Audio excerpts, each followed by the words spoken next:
Hello ladies and gentlemen, welcome back to the backstory. If you are new here, kindly hit the subscribe button and the notification bell down below so that you can be notified whenever we post a new video. Now ladies and gentlemen, just some days after President William Ruto wound up his tour of the Mount Kenya region, there are pundits who are talking about President William Ruto having made gains in this tour.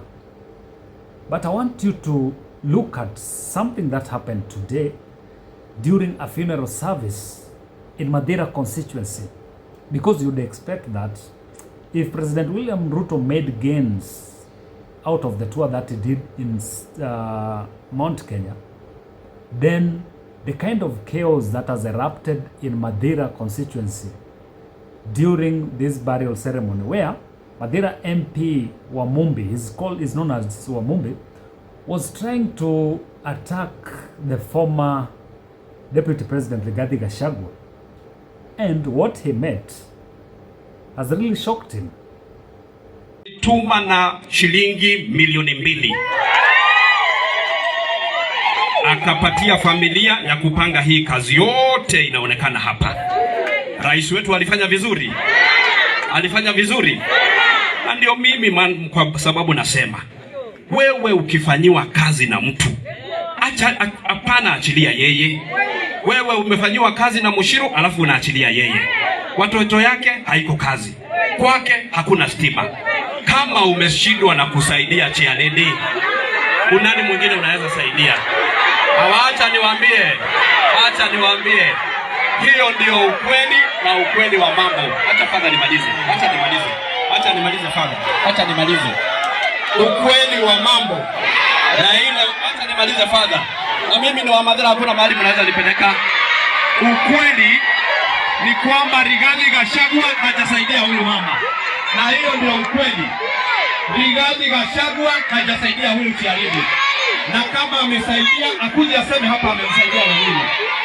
Rigathi Gachagua ametumia huyu mama na hajamsaidia na kitu, na sisi kama watu wa MATHIRA hatuungi Rigathi Gachagua mkono, sababu aliachilia huyu mama, alimtumia akamwachilia, na hiyo ndio ukweli, na sikize, sisi kama watu wa MATHIRA hatuungi msimamo wa Rigathi Gachagua.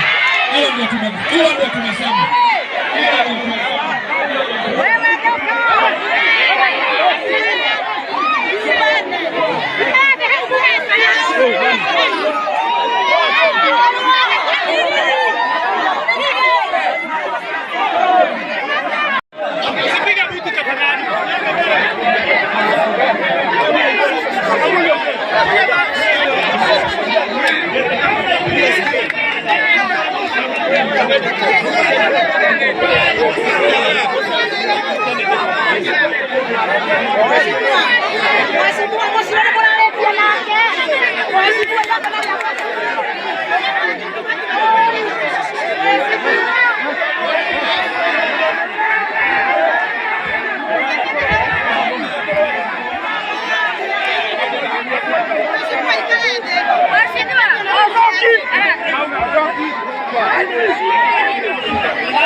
Now, ladies and gentlemen, in that video you're able to see that the member of parliament, who is Wamumbi, was given time to address his constituents. Then he started drifting by attacking the former Deputy President Rigathi Gachagua by saying that Rigathi Gachagua has not supported some of the people who worked closely with him ahead of 2027 general election. And there's a lady that he was mentioning there called the chair lady. And chaos started when he started saying that they are not going to support Rigathi Gachagua. They are not going to support Rigathi Gachagua. That is, he was trying to incite the people from MATHIRA. Remember, Rigathi Gachagua comes from MATHIRA and Nyeri is his county. So whatever Wamumbi was trying to do here was kind of trying to test the waters, trying to see if there was any gains made. And he was also trying to show that he is more popular in that constituency compared to Rigathi Gachagua. But what he met has really shocked him in a way that when he started saying that they are not going to work with Rigathi Gachagua, you can see in the video that some of the residents started booing him. And then at some point, the pastor came, the priest came and started to tell him to at least tone down. But he continued talking about this. Then people started now moving closer to him and telling him to stop. So what we learn from this is that Rigathi Gachagua has made gains in central Kenya, in Mount Kenya. And this cannot be underrated or cannot be taken lightly by President Ruto's handlers. Because when President Ruto left, if you look at what was happening to elected leaders, majority of elected leaders did not address the congregants because they feared the backlash. And President Ruto was given an opportunity to address residents of Mount Kenya without any booing, without any negative connotation, apart from the likes of Kimani Ichung'wah, who were booed in some parts of Mount Kenya region. But maybe Wamumbi thought that after the tour of President William Ruto in Mount Kenya, there were gains that were made, and Rigathi Gachagua was somehow or has somehow become all of a sudden unpopular. But what has happened today has shown very well that Rigathi Gachagua has a fan base that cannot be ignored. Whoever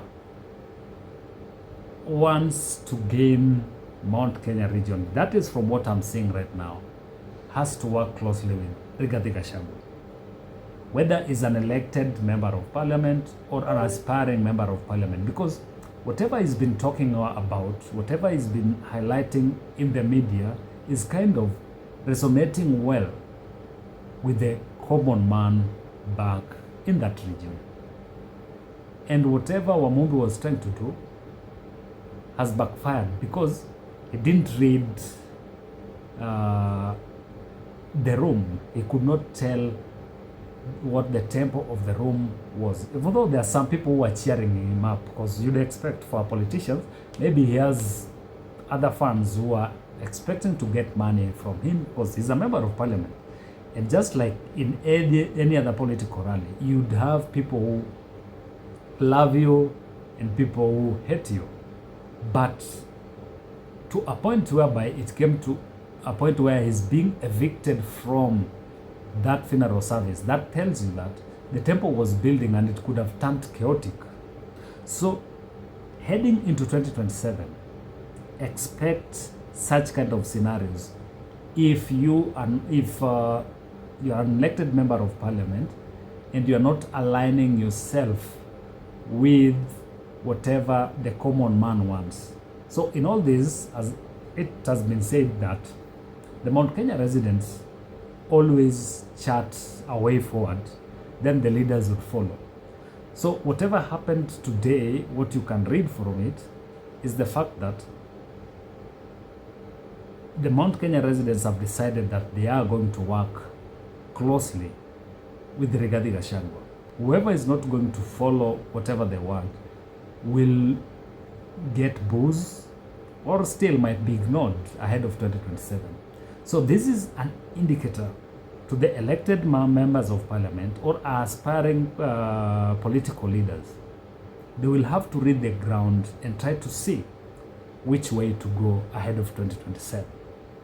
So ladies and gentlemen, that is it from us, but we still want to monitor and see what is going to happen, what the effect of President William Ruto's tour of Mount Kenya is bringing on the ground ahead of 2027.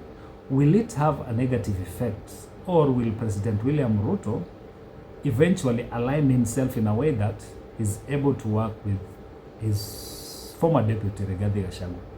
Or still, will Rigathi Gachagua take over as the kingpin of Mount Kenya region? What do you think, ladies and gentlemen?